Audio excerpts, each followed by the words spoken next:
Bonjour à ceux à qui je n'ai pas dit bonjour et bienvenue dans ce webinaire ATR. Pour un petit peu de contexte, l'association organise tout un cycle de webinaires dont certains sont ouverts au grand public, à tous, et dont la plupart sont réservés aux membres de l'association. Et aujourd'hui, on avait décidé de parler du plastique, qui est un sujet qui a émergé il y a 2 ans au sein de l'association, et notamment avec la création de la commission de préservation, donc comme je le disais. Euh, L'intégralité du webinaire sera disponible en replay sur notre chaîne YouTube. On vous la partagera également par mail. Euh, Au-delà de ça, on a la joie d'accueillir trois intervenants, enfin deux, puisque le troisième a eu un petit empêchement, mais en tout cas, on a deux très bons intervenants aujourd'hui. Nathalie Filez de Tango, qui est membre ATR, qui est très engagée dans l'association, qui nous parlera rapidement de son implication et de sa sensibilisation sur l'utilisation du plastique auprès de ses voyageurs. Et Jean-Marc Prieur, qui est chargé de mission de tourisme durable au parc national Port-Cross. Je ne sais jamais si on dit le S ou pas. Euh, voilà, qui nous parlera de l'opération Mer sans plastique qu'il a mis en place au sein de son parc national. Et malheureusement, donc Christophe, qui est PDG de Cheval d'Aventure, membre d'ATR, ancien président de l'association d'ailleurs, ne pourra pas se joindre à nous. Il a eu un petit empêchement. Mais je vous partagerai son contact si jamais vous voulez quand même échanger avec lui, parce que c'est une personne très intéressante sur ce sujet, qui a beaucoup travaillé sur la question du plastique. Voilà. Donc, pour un peu de la suite du contexte, on aura d'autres webinaires ouverts à tous. Je vous partagerai également le lien d'inscription qui toucheront la thématique de l'handicap dans le voyage et de la communication en fin d'année pour clôturer cette belle année 2025. Euh, voilà. Je pense qu'on peut commencer. Donc, on va diviser le webinaire en trois parties. La première partie, nous fait une courte présentation du plastique en général, de l'impact sur l'environnement, sur la santé, sur la planète en général. Puis, je vous présenterai rapidement ce que fait ATR sur la question du plastique. Ensuite, je donnerai la parole à nos intervenants qui nous présenteront chacun leurs petites initiatives. Et enfin, on laissera libre à des échanges pour répondre à vos questions. Est-ce que tout le monde est prêt à se lancer? Je pense que oui. Hop, allons-y. Alors, le plastique. C'est une très grosse question, mais surtout, c'est une très grosse production de plastique chaque année. Typiquement, en 2019, on estime qu'il y a 460 millions de tonnes de plastique qui ont été produites, ce qui représente à peu près 25 000 millions de camions. Donc, c'est assez énorme. Sauf que ce plastique, donc, il est extrêmement produit puisque c'est un matériau qui est très facile à manier, qui est assez peu cher, qui est facilement, qui se nettoie facilement, etc. Donc, il est beaucoup produit et il est aussi beaucoup produit pour les objets à usage unique, comme les bouteilles, les couverts, les pailles, etc., etc. Donc, c'est pas étonnant qu'on ait autant de produits de plastique. Cependant, le plastique, il a plusieurs problématiques pour l'environnement. La première problématique, c'est qu'il ne se réintègre dans aucun cycle biogéochimique, donc dans aucun cycle de renouvellement. Ce qui veut dire que le plastique reste un peu partout où il passe. Il met des années et des années et des années à se dégrader. Cependant, ces cycles, ils représentent vraiment une garantie de stabilité des écosystèmes. Donc, si on intègre un élément qui ne fait pas partie de cette stabilité, ou en tout cas qui ne s'intègre pas naturellement, moi, ça déstabilise totalement ces écosystèmes et ça crée des déséquilibres assez intenses dans l'environnement. Au-delà de cette problématique, la production elle-même de plastique est extrêmement impactante puisqu'elle émet énormément de CO2. On estime notamment que si la production de plastique ou le plastique était un pays, ouais, il serait parmi le top 10 des plus gros émetteurs de CO2. Donc, au-delà de juste sa sa dégradation, sa production est également très problématique, mais également sa consommation, puisque à chaque fois qu'on boit un petit peu dans une bouteille d'eau, il y a un petit peu de plastique qui se désintègre, qui peuvent intégrer nos organismes. Bref, le plastique pose problème à toutes les échelles de sa consommation et de sa production et de son recyclage quand il est possible. Euh, donc, comme je l'ai dit, ça reste un petit peu partout dans l'environnement. Et du coup, on estime que depuis 1950, il y a 8,3 milliards de tonnes de plastique qui ont été produites et qu'il en reste encore 6,3 milliards dans l'environnement. Donc, j'ai fait un petit schéma. Les 80 baleines que vous voyez, ça représente à chaque fois 1 million de baleines. Si vous prenez donc 80 millions de baleines et que vous les mettez tous dans un bassin, ça représente la quantité de plastique qui a été produite depuis 1950.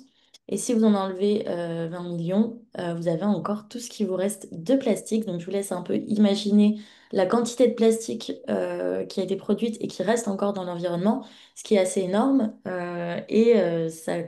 Ça ne fait que rejoindre les points précédents sur l'impact énorme sur l'environnement que ça crée, puisque je crois que c'est juste après qui en parle. Voilà, donc ça s'accumule dans l'environnement et en grande majorité dans les sols et les océans. Donc on parle beaucoup de la pollution marine du plastique, et à juste titre, puisque ça crée énormément de problématiques. Mais au-delà de ça, ça se propage énormément dans les sols et ça, on en parle un petit peu moins. Pourtant, je suis pas sûre de mon chiffre, mais je vais le dire quand même.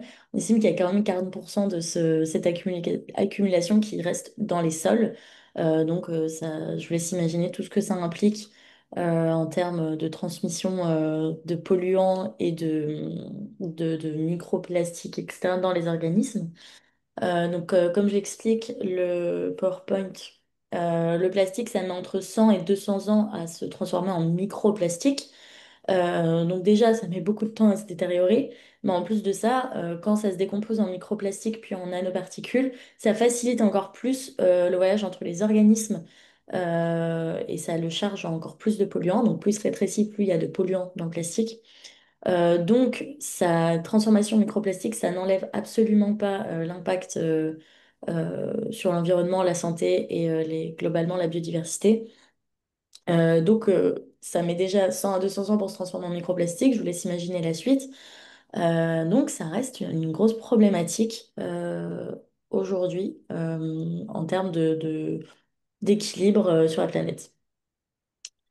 Voilà donc un peu le panorama de ce qu'est le plastique en général. Mais si on s'intéresse au tourisme, puisqu'aujourd'hui c'est ce qui nous intéresse tous, c'est assez corrélé puisque certaines études ont montré que en Méditerranée, lors de la haute saison touristique, on voyait une hausse de 30% des déchets plastiques.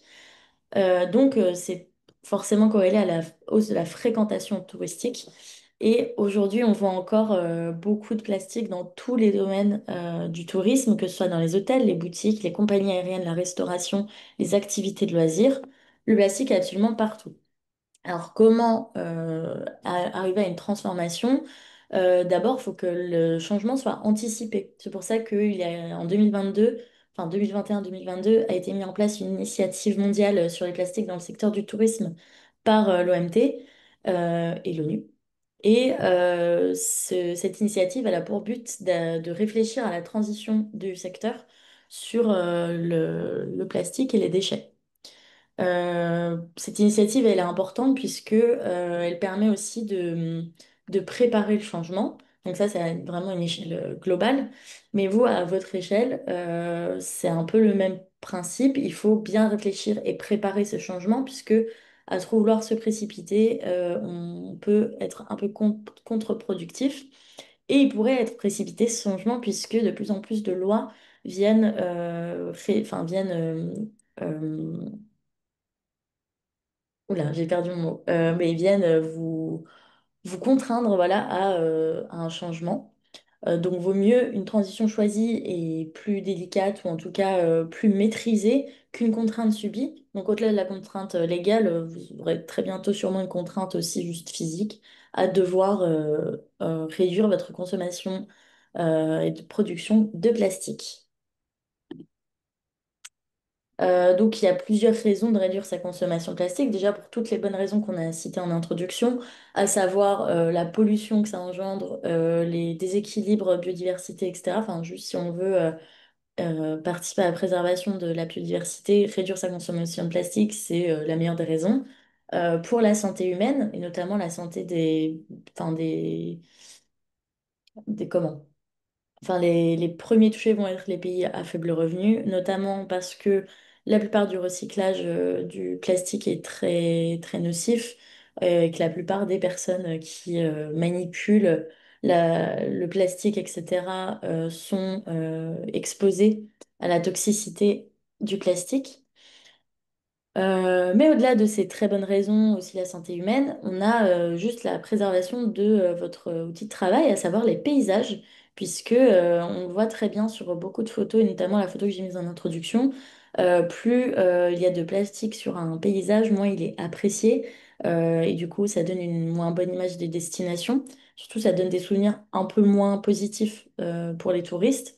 Donc, réduire sa consommation de plastique, ça permet de préserver les paysages, donner une meilleure image des destinations, donner de meilleurs souvenirs aux touristes, mais aussi ça permet d'activer un levier de fidélisation et d'améliorer la satisfaction du client, puisqu'aujourd'hui, la question du plastique, elle est assez populaire et elle est assez appréciée par tout le monde. Voilà. Je tenais juste à faire un petit point sur les autres matériaux en alternative, parce que je vais en parler juste après. Le plastique est un souci, ça c'est clair et net. Mais le plus gros souci, ça reste quand même les déchets. En d'autres termes, remplacer un déchet plastique par un déchet d'un autre matériau n'est pas forcément une solution en soi. Enfin, en tout cas, c'est pas une solution viable. Remplacer certains à titre de transition, pourquoi pas, mais en fait, le plus important, c'est de réduire sa consommation globale de matériaux. Je prends l'exemple ici du bambou. En soi, c'est une bonne alternative puisque ça demande très peu de ressources en eau, donc sa production est un peu moins impactante. C'est un bon puits carbone. Cependant, c'est tellement utilisé aujourd'hui que c'est devenu un une véritable source de déforestation.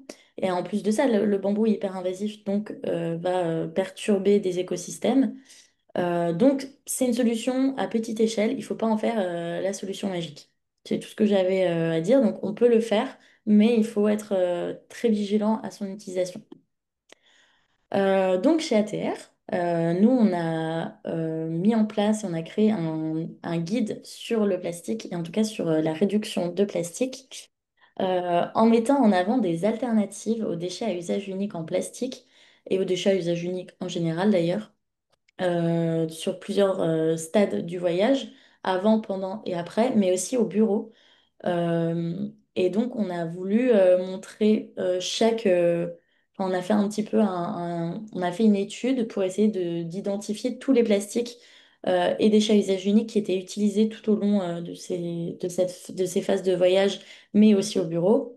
Et on a donc pu lister certains objets. Et chaque objet a donc deux pages dédiées, avec une première page dédiée à un tableau d'alternatives que je montrerai juste après. Donc on propose des alternatives et à chaque alternative, on montre l'impact en termes de critères. Donc le critère impactant, est-ce que ça change vraiment les choses? Est-ce que c'est facile à mettre en place? Est-ce que c'est économique? Est-ce qu'on peut le refaire partout dans le monde?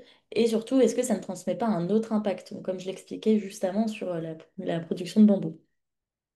La deuxième page, elle permet vraiment de lancer l'action, puisque les alternatives qu'on a mis en avant sur la première page vont être un peu plus expliquées, et surtout on va donner des liens pour accéder à ces alternatives sur la deuxième page.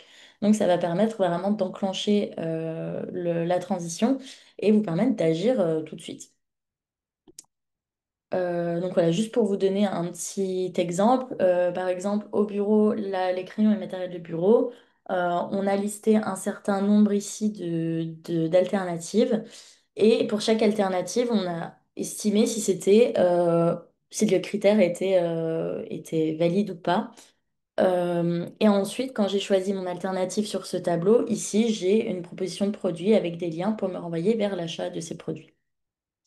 Je voulais également vous montrer un autre exemple sur les capsules de café, puisqu'on on ne propose pas juste de remplacer un produit par un autre, mais on propose aussi de repenser complètement l'utilisation d'un produit. Typiquement, les capsules à café, aujourd'hui, on vous propose de repenser votre consommation de café en changeant d'habitude d'utilisation avec d'autres systèmes de café comme les French press, les cafetières italiennes, les cafetières à grains. On le fait également pour d'autres étapes du voyage comme les souvenirs ou les goodies. Voilà. Donc c'est au-delà de juste remplacer un matériau, comment on repense aussi sa consommation de biens. Une fois que vous avez bien compris le système du guide, on vous propose de vous commencer à mettre en place cette politique. Et on propose pour ça un petit chemin avec déjà un inventaire du plastique. Ça, c'est la première étape qui est hyper importante, un peu comme dans une démarche de réduction enfin, une démarche carbone. On commence forcément par évaluer son empreinte carbone. Et ben là, c'est la même chose, on évalue et on liste un petit peu tous les objets en plastique que l'on peut utiliser, que ce soit au bureau, avant, pendant et après le voyage. Pour ça, on a mis en place un questionnaire qui est disponible dans le guide. Une fois qu'on a fait cet inventaire, on supprime ce qui peut être supprimé ou en tout cas enfin, on finit d'utiliser les stocks. Ensuite, on évite d'en recommander. Et enfin, on passe à une alternative une fois que les stocks sont épuisés. Mais le plus important, c'est bien de ne pas créer de déchets inutiles et si c'est déjà acheté, autant les utiliser ou les revendre, etc., ou les donner à des associations. Mais en tout cas, l'important, c'est vraiment de ne pas faire de gâchis en termes de production. Une fois que vous avez supprimé ce qui peut être supprimé, etc., vous pouvez identifier donc les alternatives à l'aide du guide, mais pas que, hein, on ne prétend pas avoir un guide exhaustif. Une fois que vous avez identifié ces alternatives, que vous les avez mises en place, une des étapes cruciales, c'est de sensibiliser à la fois vos collaborateurs, donc au bureau, à travers des petits affichages, etc., ou des petites formations, des petits team building, mais également sensibiliser vos voyageurs, ce qu'ils apportent une gourde, etc. Mais je pense que Nathalie en parlera mieux que moi juste après. Sensibiliser également vos partenaires locaux pour on discute avec eux s'ils connaissent aussi des initiatives locales pour réduire la consommation de plastique. Et surtout, très important, on recommence l'année d'après pour vérifier qu'il y ait bien un progrès fait sur cette question, puisque c'est pas une solution magique, ça ne disparaîtra pas du jour au lendemain, c'est vraiment sur une continuité sur plusieurs années. Voilà. Est-ce que j'ai été assez claire sur mon introduction avant de passer aux intervenants? Ou est-ce qu'il y a déjà des petites questions auxquelles je dois répondre? En tout cas, sur la question du plastique, je tiens juste à dire que je suis pas une experte, mais vous pouvez trouver beaucoup de webinaires et de documentaires très intéressants, notamment par l'OFB, mais pas que, la Fondation Tara également, qui nous a accompagnés sur le guide, sur le plastique et sur son impact sur l'environnement. Donc, sans plus attendre, nous allons passer à la première intervenante qui est Nathalie et qui va du coup nous présenter rapidement son implication dans la réduction du plastique ou en tout cas comment elle sensibilise ses voyageurs là-dessus. Si tu veux prendre la parole. Ah, Nathalie, ton micro est coupé. C'est mieux comme ça. Donc bonjour à tous. Alors déjà, je vais peut-être juste présenter ce que je fais, mon métier, parce que dans le tourisme, il y a plein de métiers différents. Et celui que je pratique est un petit peu une branche à part, c'est-à-dire que je fais voyager des groupes uniquement. Donc je suis comme ce qu'on appelle un groupiste. Et j'envoie donc des comités d'entreprise pour l'essentiel, mais aussi quelques entreprises à travers le monde depuis 25 ans maintenant. Euh, c'est un métier que j'aime beaucoup, mais petit à petit, bah, il évolue et il évolue avec aussi avec le monde et avec tout ce qui se passe autour de nous. Et il se trouve qu'en travaillant avec des grosses entreprises, on a été amené à devoir répondre à des exigences des uns et des autres, qui sont notamment la RSE. C'est en pratiquant, c'est en commençant à me pencher sur le sujet de la responsabilité sociétale des entreprises que j'ai été amenée petit à petit à me mettre en lien avec ATR et à réfléchir sur nos impacts et la façon dont on pouvait agir autour de nous, comment, par quels moyens et qu'est-ce qu'on pouvait mettre en place. Et c'est un sacré chantier. Euh, et je dirais que la plus grande complexité, c'est de sensibiliser autour de soi. Alors, en ce qui concerne très clairement le plastique, je dirais que j'aurais assez vite fait le tour du sujet. Je te l'ai dit, Gaël, hein, j'ai quand même pas réalisé d'immenses démarches. Mais à notre petit niveau, on commence déjà par balayer devant sa porte et en interne voir ce qu'on peut faire. Et donc, nous, on a commencé par supprimer tout ce qui est bouteille en plastique à l'agence. Et on a tout simplement installé un filtre sur le robinet et qui permet à chacun de se servir en eau. Et donc, plus de bouteilles en plastique à l'agence. Donc ça, on s'est mis en lien avec une entreprise, une petite entreprise du 37 qui est très spécialisée sur ces sujets. Donc, on a installé quelque chose qui tient bien la roue, dont il faut changer les filtres régulièrement. Donc, plus de bouteilles en plastique à l'agence. Et puis, on a supprimé le café, les capsules, plus de capsules non plus. On a mis une machine à grains et ça marche. Et en plus, il est meilleur, le café. Donc, tout le monde est très content. Donc là, c'est ce qu'on a fait en interne, ce qui est déjà pas mal. Il y a d'autres choses, évidemment, mais qui ne sont pas nécessairement en lien direct avec le plastique.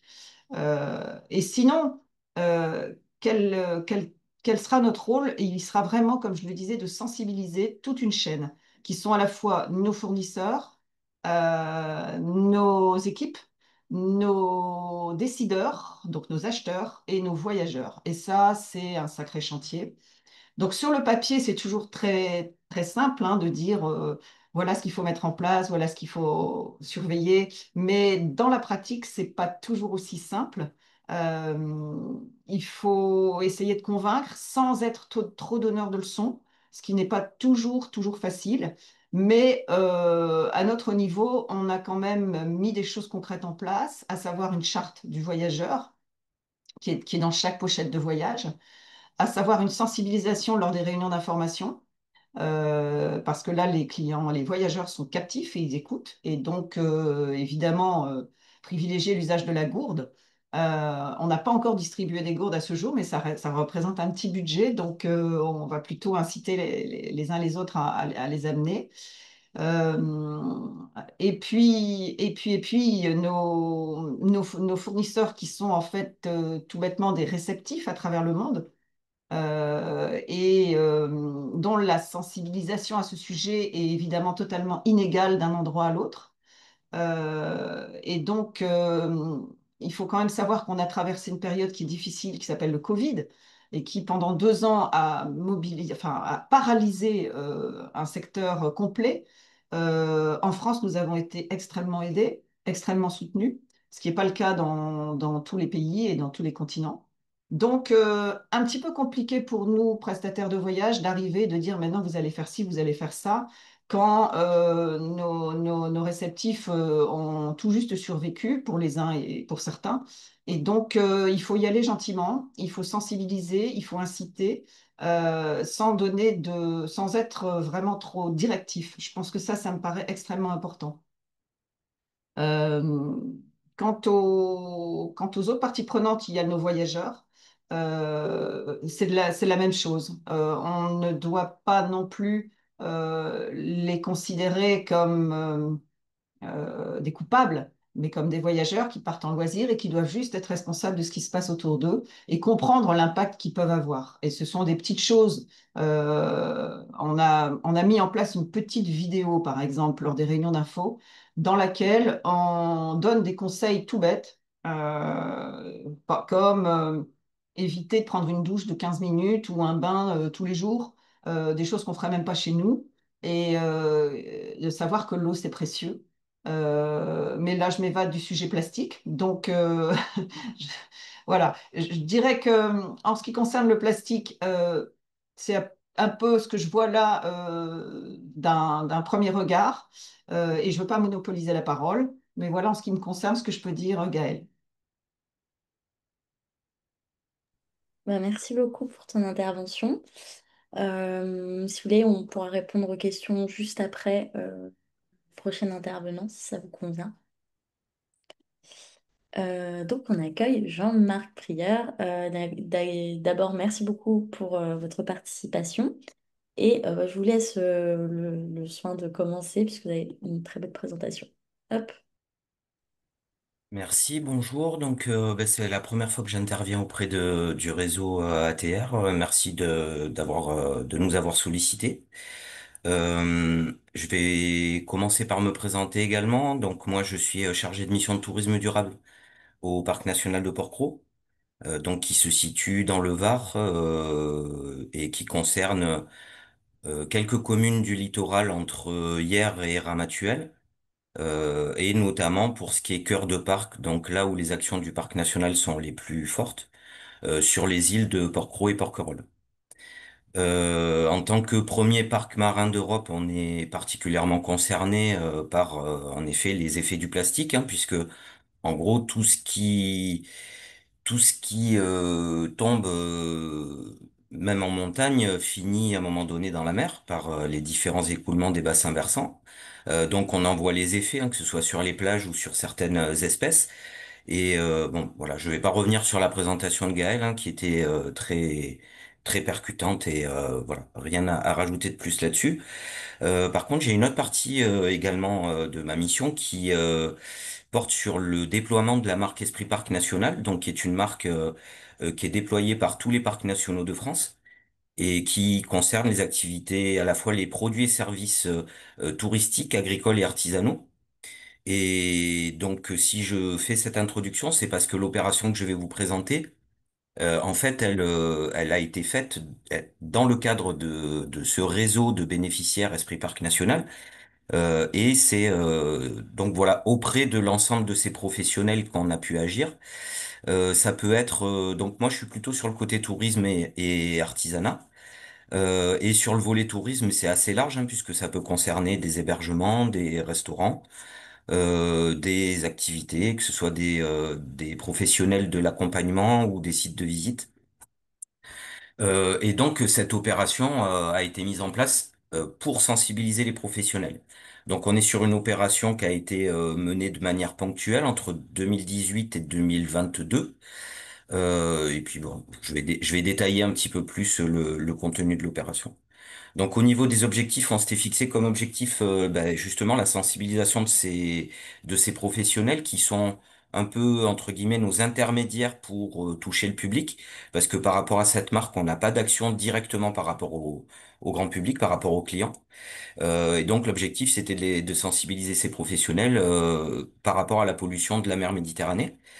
Comme l'a dit Nathalie, en fait, on a essayé de pas être donneur de leçons parce que c'est toujours des positions qui sont difficiles à tenir et pas forcément efficaces, mais plutôt d'inciter à faire évoluer les comportements. On se retrouvait à une période où il y a eu le début de l'écriture de la loi sur l'interdiction des plastiques à usage unique et le début de sa mise en œuvre, hein, puisque cette loi, elle date de janvier 2020. Avec l'année Covid, il y a eu un peu de temps pour la mettre en place, mais normalement, elle est effective depuis janvier 2021. Euh, et donc, on avait choisi d'utiliser ce réseau de bénéficiaires comme levier d'action et de proposer également une action, puisque ça, c'est un petit peu le mode de fonctionnement qu'on a en interparcs nationaux, qui est d'essayer de faire des opérations de test qui puissent être transposables sur le réseau des autres parcs nationaux. Donc là, on s'est retrouvé sur cette action, sur une collaboration administrative entre le parc national des Calanques et le parc national de Porquerolles. D'ailleurs, je vois pas le logo du parc des Calanques, il a disparu. Normalement, il est à côté du... C'est possible, j'avoue, D'accord. qu'en retransposant, c'est Non. possible qu'ils soient pas Donc je affichés. précise bien pour mes collègues que on a bien travaillé à deux parcs nationaux ensemble et que normalement ils devraient être affichés au même titre que le logo de notre marque. Donc ce qui nous a permis de faire de la commande groupée au moment du matériel, vous allez voir un petit peu ce que ça a concerné, d'avoir des outils de communication partagés et du coup d'avoir un peu plus de poids auprès des financeurs qui ont été l'Office français de la biodiversité, la région Sud, et une part d'autofinancement. Vous verrez aussi qu'on s'est associé à d'autres initiatives locales en cours de route.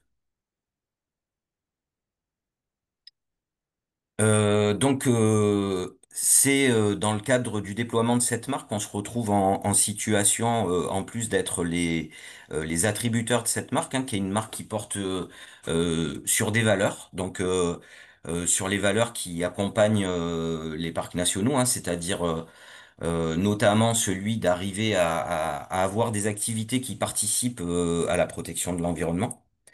Elle se concrétise par la signature d'un contrat de partenariat. Donc on a un rôle un petit peu particulier par rapport aux adhérents de cette marque.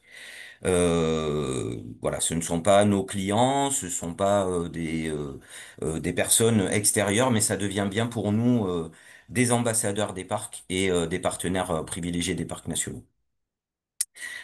Sur cette opération, on visait bien justement d'être sur de l'animation de réseau, donc d'arriver à créer du lien. Euh, Ça nous donnait une nouvelle occasion. On essaye d'être en contact permanent avec notre réseau, mais voilà, ça nous donnait une occasion supplémentaire et un sujet supplémentaire, voilà, pour discuter avec eux, pour être avec eux, discuter de la marque et des engagements qui y sont. Pour information, on a des critères sur l'attribution de cette marque, hein, qui portent bien évidemment sur la gestion des déchets, pas particulièrement sur enfin, c'est pas des critères ultra précis sur l'utilisation du plastique, mais qui sont concernés par les critères d'attribution. On souhaitait les engager, les emmener avec nous justement par rapport à ce rôle d'ambassadeur et les faire devenir des ambassadeurs auprès de leurs clients pour qu'ils puissent à leur tour sensibiliser les visiteurs et leurs clients à la pollution marine. Et c'est également l'occasion de promouvoir les valeurs de la marque collective donc auprès des prestataires, donc des bénéficiaires et indirectement des visiteurs, mais également auprès de la presse et des réseaux sociaux. Donc la première phase qui s'est menée entre 2018 et 2020 a consisté à créer des nudges. On s'était bien basé sur un objectif de changement de comportement. Parfois on parle de goodies, nous on préfère parler de nudge qui a quand même une valeur voilà de faire réfléchir sur l'utilisation de l'objet pour éventuellement faire évoluer le comportement. Donc on a entre guillemets tâtonné. C'était une première expérience où on est allé sur des objets qui au-delà donc voilà qui pouvaient ressembler à du goodies au départ, mais sur lesquels on a apporté un peu de sens avec. Donc ça pouvait être des objets qui étaient recyclés à base de filets de pêche trouvés en mer, qui sont un des fléaux importants sur les plastiques en mer et sur l'impact qu'il peut y avoir sur les espèces marines. Ça pouvait être des bracelets, des sacs de ramassage de déchets marins. Donc là, il y avait un message supplémentaire, hein, qui est en plus d'être quelque chose qui a été fait à partir de voiles et de voiles recyclés, de filets de pêche trouvés en mer. Il y avait aussi la notion d'incitation à participer au ramassage de déchets. On avait des wraps, donc des morceaux de tissu enduits de cire naturelle qui permettent d'éviter le papier alu ou le cellophane pour mettre le sandwich ou autre.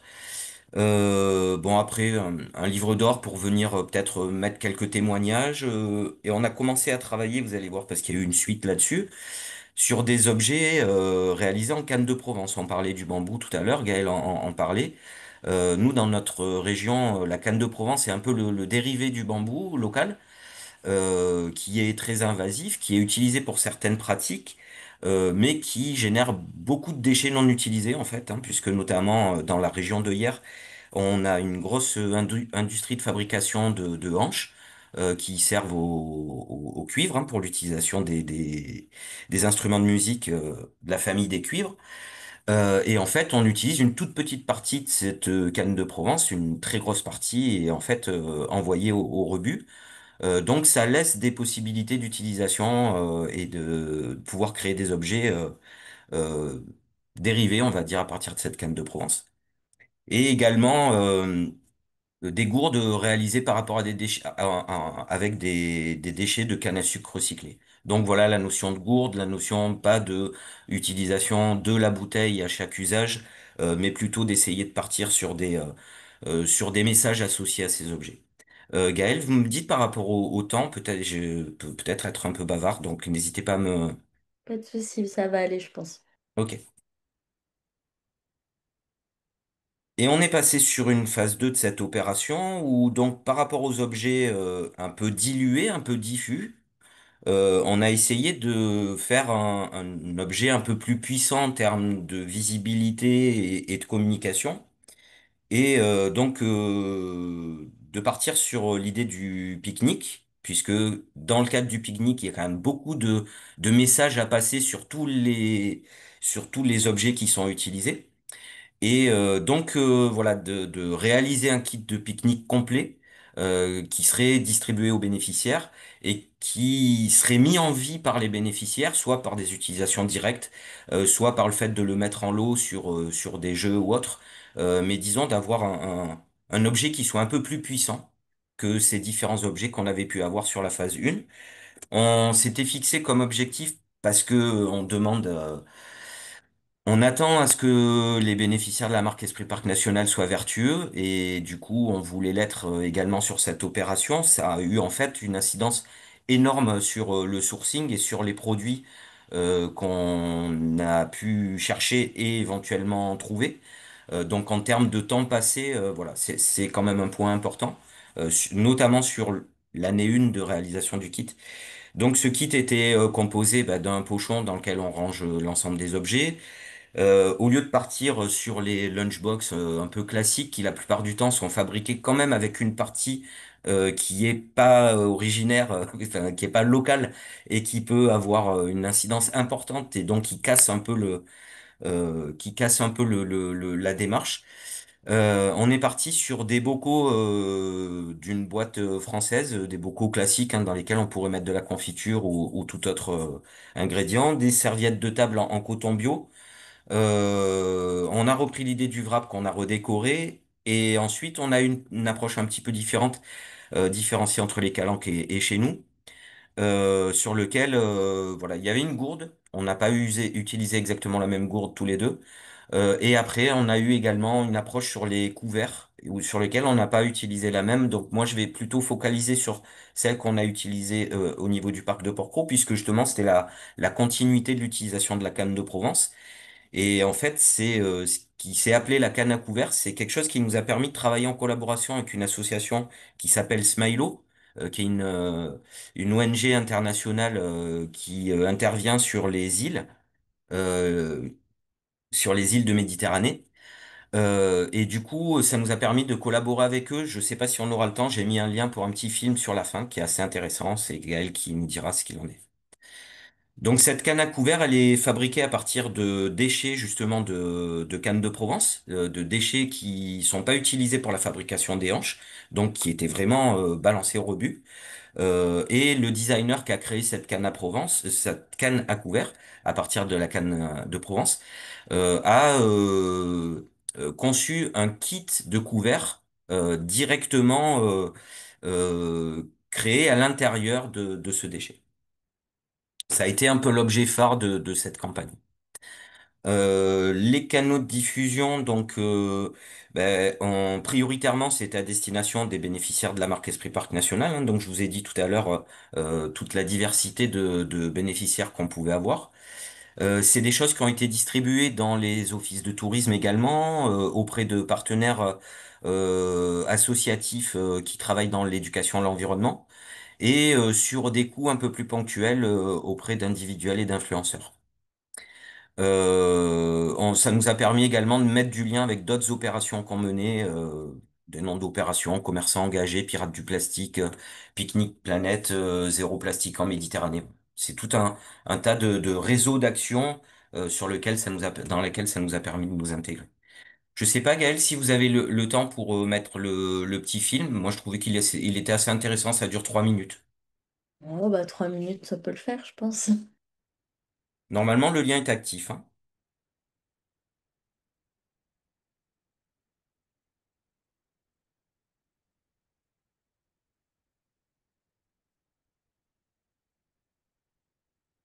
Ça a l'air de marcher? Non?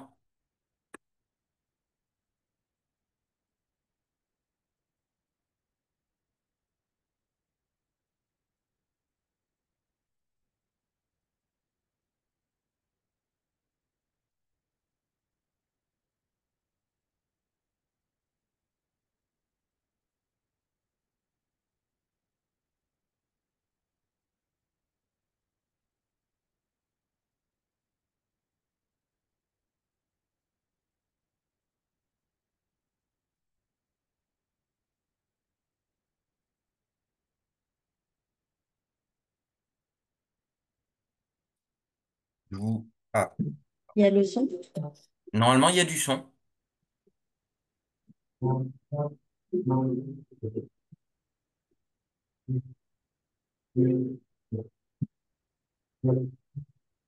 Donc le son est pas très bon. Apparemment, il doit y avoir un petit problème de réseau. Le projet Cannes de Provence sur les îles d'Hyères a commencé avec l'interdiction des plastiques à usage unique qui est entrée en vigueur en France en 2021. Et donc l'été dernier, on a réalisé une enquête auprès des commerçants des trois îles. Et en fait, on a fait un agréable constat, c'est que la plupart des commerçants en fait avaient déjà effectué cette transition des objets en plastique vers d'autres alternatives. Malheureusement,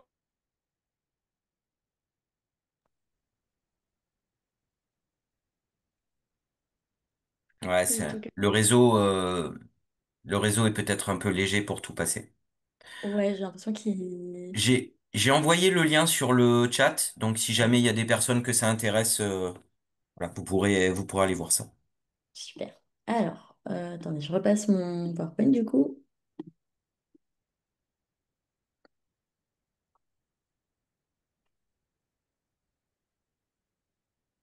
Hop, hop.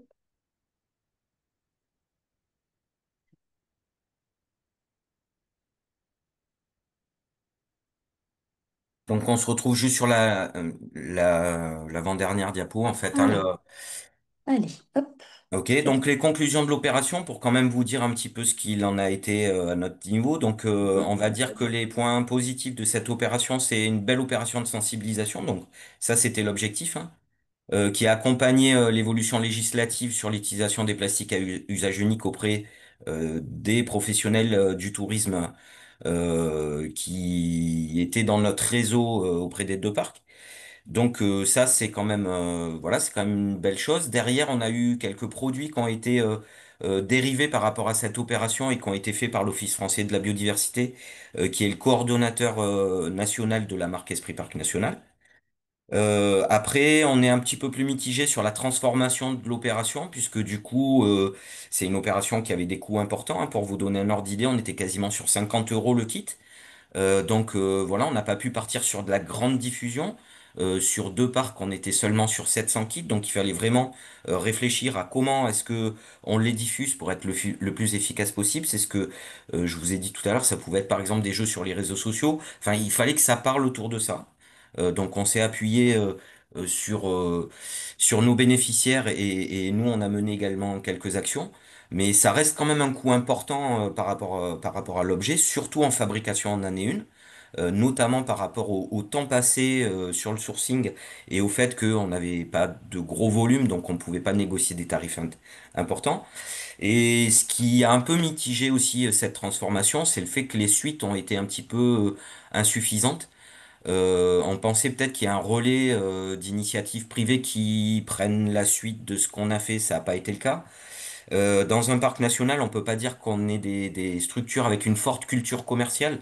Donc, quand on doit créer tout un tas de produits dérivés ou voilà essayer de surfer sur quelque chose qui a été mené et sur lequel il y a une approche commerciale, ben, c'est pas trop notre culture interne, hein. Donc, il y a certainement des opportunités qu'on n'a pas saisies par rapport à ça. Et il se trouve que l'objet un peu phare qui était cette canne à couvert, il y a eu des difficultés de commercialisation entre les producteurs de cannes, le designer, qui ont pas facilité non plus le fait de pouvoir diffuser plus largement derrière. Voilà, j'ai essayé d'être synthétique sur l'opération vu le temps qui était dédié. Voilà, c'est une opération sur laquelle on avait les deux parcs qui étaient concernés, l'Office français de la biodiversité, la région sud et l'association donc qui a diffusé le film Smilo, qui est une association locale avec laquelle on travaille, enfin internationale mais très présente localement par rapport à notre territoire avec laquelle on essaye de beaucoup travailler. Moi, je vous remercie pour votre attention. J'ai mis mes coordonnées si jamais vous aviez des questions particulières. Bah, merci beaucoup pour cette belle présentation. Christophe n'a pas pu se joindre à nous, donc si vous avez des questions pour Nathalie et Jean-Marc, n'hésitez pas, c'est le moment.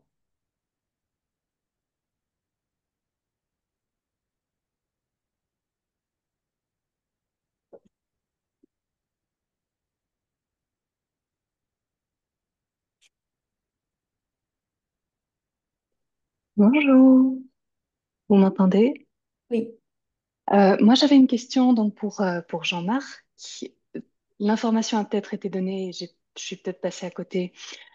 Pourquoi ces kits de pique-nique ont-ils été commercialisés et peut-être pas utilisés et réutilisés justement dans les parcs nationaux? Alors, pour être tout à fait franche, moi je viens de Belgique, donc le fonctionnement des parcs nationaux en France m'est un petit peu inconnu.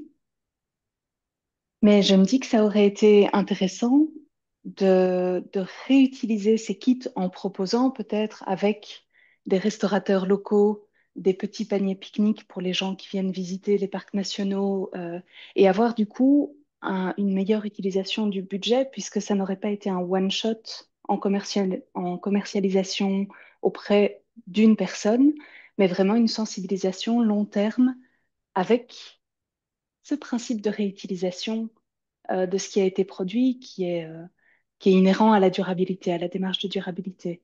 C'est tout con, mais je viens de me demander, de me poser cette question. Merci pour cette question, Fanny. Donc, je me suis peut-être pas j'ai peut-être pas suffisamment approfondi. En fait, ce que vous proposez, c'est quelque chose qui a été fait. Euh, alors, nous, parc national, on n'est pas du tout, on n'a aucun endroit où on a de la restauration. On n'est pas producteur de restauration, donc nous, on pouvait pas l'utiliser en direct. Par contre, justement, les bénéficiaires sur lesquels on s'est appuyé, dans le lot, il y a des hôtels, notamment qui ont proposé ces kits et qui ont eu de la réutilisation, qui pour certains les réutilisent encore.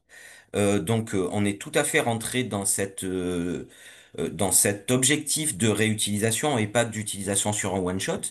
Mais ça a été une partie des kits qui ont été utilisés. Après, voilà, il y en a d'autres qui ont été mis en lot pour être gagnés par des clients et on espère bien qu'ils les réutilisent et que ça reste pas juste dans l'armoire après avoir été gagné à une reprise et à une fois et qu'il n'y a pas de réutilisation derrière.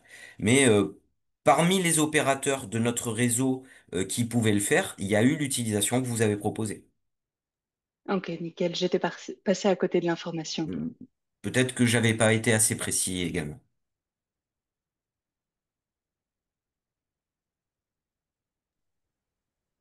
Est-ce qu'il y a d'autres questions?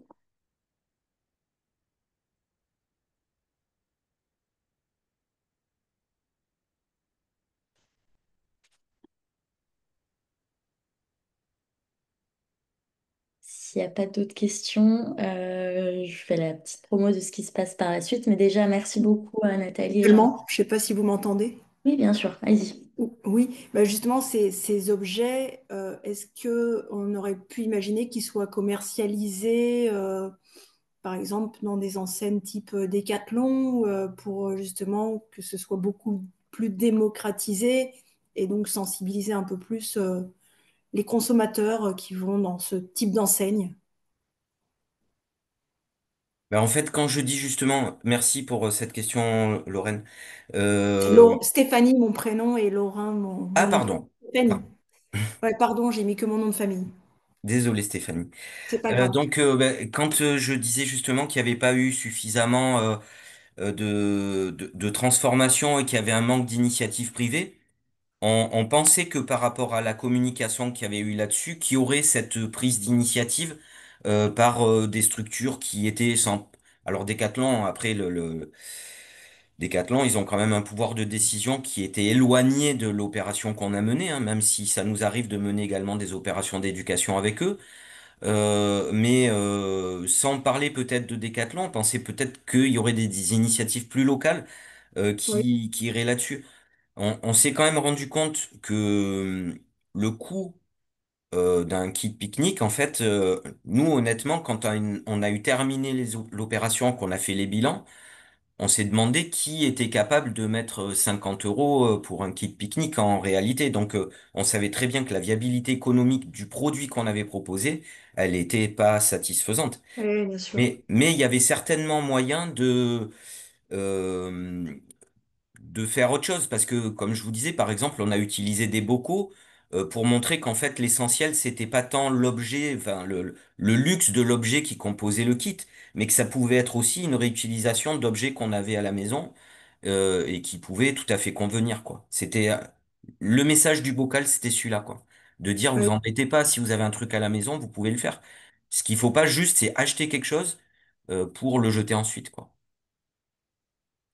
Donc non, exact. Merci ben, Jean-Marc. malheureusement, on n'a pas eu cette appropriation par les acteurs qui étaient autour de nous et comme je vous le disais, nous on n'est pas très très bon pour mettre en place des stratégies commerciales. C'est pas notre mission, il faut reconnaître, mais voilà, peut-être qu'il y a eu des opportunités qu'on aurait pu saisir, on ne l'a pas fait. Merci Jean-Marc. Et il y a le temps pour une dernière question, si jamais vous voulez poser une question.